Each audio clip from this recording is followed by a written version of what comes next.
You may think that body language is the same around the world, but it's not. It's tied to culture. So when it's different from ours, we have to do some learning. For example, I sometimes had classes where all the students came from the same East Asian country. And because they were with people from the same country, they behaved very much the way they would at home, more so than they would have in a mixed group. The first few days were especially difficult. I just couldn't seem to get any feedback. When I looked at them, I saw a sea of blank faces. When I asked the group a question, nobody volunteered anything. So I tried using more body language myself, miming, overacting. It just didn't help. Over the years, I learned that in their culture, showing personal feelings in public is discouraged. You just don't burden other people with your emotions. So showing a calm exterior was normal. But for me, it was difficult to interpret.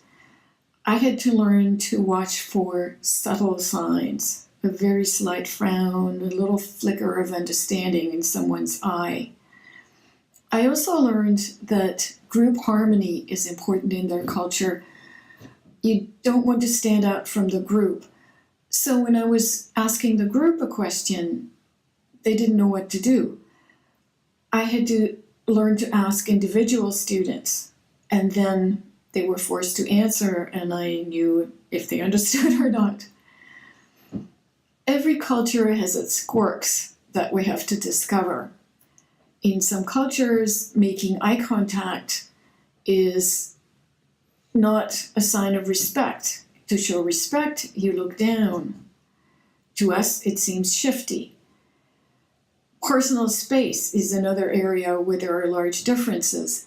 In Latin American cultures, often people stand closer together than we feel comfortable. We like a lot of personal space.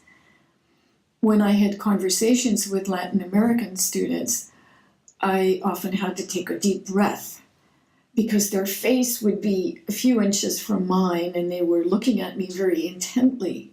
I felt uncomfortable. But I knew that if I moved back, they would feel uncomfortable.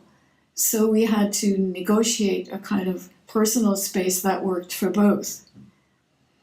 So expect a learning curve when you come across different types of body language and try not to jump to conclusions.